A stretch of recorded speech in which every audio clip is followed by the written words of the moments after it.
Good morning, everyone. It's Tuesday, April 23rd, 2024. My name is Sam Shalhoub, and it's time for your daily dispatch. So, first up, we have, according to Badlands Media, the Supreme Court rejected a case brought by Republicans Carrie Lake and Mark Fincham regarding the use of voting machines in the Arizona elections. Not surprising, there are multiple cases in front of the Supreme Court. Whether they're going to hear them or not, your guess is as good as mine. Yesterday, there was an announcement made by the New York Stock Exchange, and they are polling market participants on the merits of trading stocks around the clock. I don't think this comes as a surprise based on the monetary switch that's on its way and is already here in some respects. Is this a way for them to compete with Bitcoin? Well, it sure seems that way to me. Again, according to Badlands Media, the Supreme Court is preparing for the Trump immunity claim arguments. The Supreme Court will convene Thursday morning over arguments for why President Trump should not face trial for alleged election interference based off presidential immunity. Is the highest court in the land compromised? Are they waiting for something? Your guess is as good as mine, but that decision on Thursday.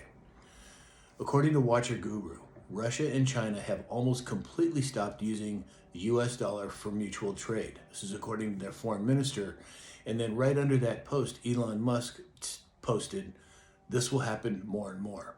Not surprising, and we've been talking about it a long time, but it's actually happening now. According to The Hill, military spending across the world last year reached the highest levels ever recorded by a major global think tank, soaring to $2.4 trillion in 2023.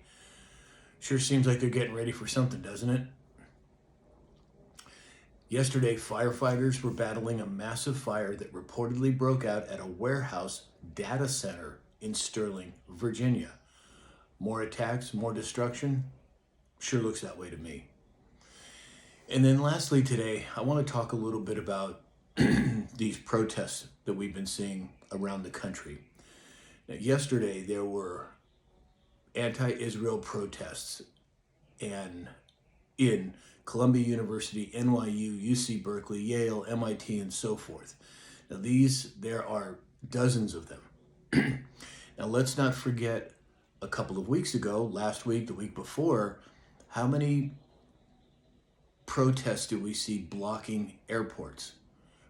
Sure looks to me like it was coordinated. Blocking airports a couple weeks ago, now protests in colleges and universities. Well,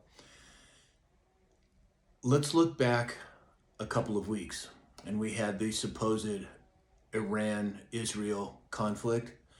Was that a distraction? Was that a way to coordinate for certain groups to protest?